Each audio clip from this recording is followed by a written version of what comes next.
Means ഈ ഒരു എലക്ഷന്റെ ടൈമിൽ അത്യാവശ്യം നല്ല രീതിയിൽ പൊക്കോണ്ടിരുന്ന സംഭവത്തിനൊക്കെ ഇടയിൽ മുഖ്യമന്ത്രി ഈ ഇടയ്ക്ക് മറ്റേ എന്തോ ഒരു കർക്കശക്കാരൻ എന്നൊരു ടാഗ് പിന്നെയും വന്നു. എന്താ പറയാ, വീട്ടിൽ പോയി ചോദിച്ചാൽ മതി എന്നൊരു ചോദ്യം വന്നിട്ടുണ്ടായിരുന്നു. അപ്പോൾ നിങ്ങൾക്ക് തോന്നുന്നുണ്ടോ ഒരു പൊളിറ്റീഷ്യൻ, ഈ കേരളത്തിലെ പൊളിറ്റീഷ്യന്മാരുടെ പ്രത്യേകിച്ച് ലോകത്തുള്ള ബിസിനസ്സുകാരെക്കാളും കൂടുതൽ ബുദ്ധിയുള്ള ഇവർക്കായിരിക്കും. കാരണം അവർ വന്ന വഴി, കാരണം കല്ലെറിയുന്നവൻ നാളെ ഈ പറയുന്ന പോലെ നമ്മളെ ഭരിക്കുന്ന ഒരു നാടാണ് നമ്മുടെ. അപ്പോൾ മുഖ്യമന്ത്രിനെ ഇപ്പോൾ ഒരാൾ ഇത്രയും പത്രമാധ്യമങ്ങൾ അവിടെ നീക്കുമ്പോൾ ഇങ്ങനത്തെ ഒരു മറുപടി ചുമ്മാ പറയുമെന്ന് നിങ്ങൾക്ക് തോന്നുന്നുണ്ടോ? ഒട്ടുമിക്ക ന്യൂസും ഇത് ഇട്ടേക്കുന്ന ആ ഒരു കട്ടിങ്സ് മാത്രമാണ്.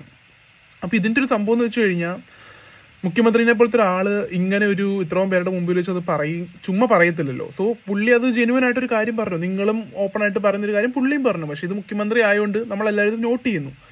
പിന്നെ ഈ പ്രതിപക്ഷം ഈ പറയുന്ന പോലെ PR വർക്ക്, അല്ലെങ്കിൽ പല പല ആൾക്കാരും ഇത് PR വെച്ചും ഈ പറയുന്ന പോലെ ഭയങ്കരമായിട്ട് ഷെയർ ചെയ്ത് പബ്ലിസിറ്റിയും കൊടുത്ത് ഒരു നെഗറ്റീവ് ഷെയ്ഡിൽ കാണിക്കുന്നു. മനസ്സിലായോ? ഈ BGM മാറ്റുമ്പോൾ തന്നെ നമ്മുടെ ഒരു ഇമോഷൻ സാധനം മാറും ഇത് വീഡിയോയിലെ.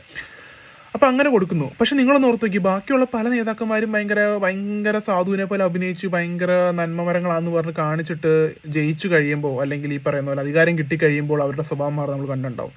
പക്ഷെ ഈ ഇലക്ഷന് മുമ്പും ഇത്രയും ഒരു പ്രഹസനം ഇല്ലാതെ കാര്യം ഉള്ള പോലെ എൻ്റെ മുഖത്ത് നോക്കി പറയാൻ കാണിച്ചൊരു ധൈര്യത്തെ നമ്മൾ നോക്കണം. കാരണം അവിടെ പുള്ളി ഇലക്ഷൻ മുമ്പിൽ കണ്ടല്ല പ്രതികരിച്ചത്. പുള്ളിയുടെ വ്യക്തി ഒരു താല്പര്യപ്രകാരം പുള്ളിക്ക് പറയാനുള്ള കാര്യം ആ സ്റ്റേജിൽ വെച്ച് പറഞ്ഞു. പിന്നെ ഈ പറയുന്ന പോലെ സ്ത്രീകൾക്ക് സൗജന്യമായി ബസ് നടക്കത്തില്ല. ഏത് രാജ്യത്താണ്? ഒരു രാജ്യത്ത് മൊത്തമായും ട്രാൻസ്പോർട്ടേഷൻ ഫ്രീ ആയിട്ട് കൊടുക്കുന്ന രാജ്യങ്ങളുണ്ട്. പക്ഷെ കേരളം അങ്ങനത്തെ ഒരു സ്ഥലമല്ല. നമുക്ക് വരുമാനമില്ല. നമ്മളിപ്പോഴും ഈ പറയുന്ന കടവും കാര്യത്തിലൊക്കെയാണ് ഗവൺമെന്റ് പറയുന്നത്. സോ അവിടെ പ്രോപ്പറായിട്ട് ഈ സ്ത്രീകൾക്ക് ഇത് കൊടുത്തു കഴിഞ്ഞാൽ നാളെ നല്ല സാമ്പത്തിക ശേഷിയുള്ള നല്ല ജോലിയുള്ള ആൾക്കാരും ഇപ്പോൾ ഇന്ധനത്തിന് വില കൂടുതലായതുകൊണ്ട് അവരുടെ കാർ വീട്ടിലിട്ട് സ്വാഭാവികമായിട്ടും ബസ്സിൽ കയറി പോകും. മനസ്സിലായോ? അത് ഈ പറയുന്ന പോലെ ബസ്സിലോട്ടുള്ള ആൾക്കാർ കൂടുമ്പോൾ പോലും അതൊരു ഡെഡ് മണിയാണ്. മനസ്സിലായോ? പൈസ നമുക്ക് കിട്ടുന്നില്ല. അപ്പോൾ ഇത് ആവശ്യം കിട്ടേണ്ടവർക്കും കൂടെ ഇത് കിട്ടാതിരിക്കുക. മനസ്സിലായോ? അപ്പോൾ ഇങ്ങനെ വാഗ്ദാനങ്ങൾ ചുമ്മാ കൊടുത്തിട്ടും കാര്യമില്ല. ആൾക്കാർക്ക് ഒരു താല്പര്യം വേണം. ആൾക്കാരുടെയും കൂടെ ഒരു താല്പര്യം. ആൾക്കാരെ കണ്ണി പൊടിയിട്ട് ഒരിക്കലും ജയിക്കരുത്. മനസ്സിലായോ? പിന്നെ അടുത്ത തവണ ഇനിയിപ്പോൾ വേറൊരു പാർട്ടി വന്നാലും അവർ പറയും ഫണ്ട് കാലിയാണ്, നമ്മുടെ കയ്യിലൊന്നും ഇല്ല, അതുകൊണ്ട് ഇപ്പം നമ്മൾ ചെയ്തുകൊണ്ടിരിക്കുന്ന പല പണികളും അവിടെ നിർത്തിവെക്കും.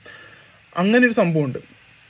പിന്നെ ഈ പറയുന്ന പോലെ നമ്മളെല്ലാവരും ഇപ്പോൾ ഈ പറയുന്ന പോലെ ചിന്തിക്കുന്ന കാര്യമാണ്, ഇപ്പോൾ ഏത് പാർട്ടി ഭരണത്തിൽ വന്നാലും നമ്മൾ പ്രതീക്ഷിക്കുന്ന പോലെ പോകാൻ പറ്റും എന്ന് ഉറപ്പില്ല. കാരണം നമ്മുടെ നാട് അഴിമതി ഉണ്ടെന്നുണ്ട്. പക്ഷെ എന്നാൽ പോലും ഈ കഴിഞ്ഞ 10 കൊല്ലത്തിനിടെ കുറേ അഴിമതി റിപ്പോർട്ട് ചെയ്തിട്ടുണ്ടെങ്കിൽ പോലും ഒരെണ്ണം പോലും തെളിയിച്ചിട്ടില്ല. അതും ഇപ്പോൾ ഇത് വീട് പണിഞ്ഞു കൊടുത്തു ഇങ്ങനെ. കാരണം കേരളം ഡെവലപ്ഡ് ആയിക്കൊണ്ടിരിക്കുകയാണ്. മനസ്സിലായോ? സ്റ്റിൽ ഇൻ ഡെവലപ്പിംഗ് നമുക്ക് പറയാം. ഒരു ഡെവലപ്മെന്റിലൂടെ നിന്നിട്ടില്ല ഇതുവരെ ഈ ഒരു 10 കൊല്ലത്തിനിടയിൽ.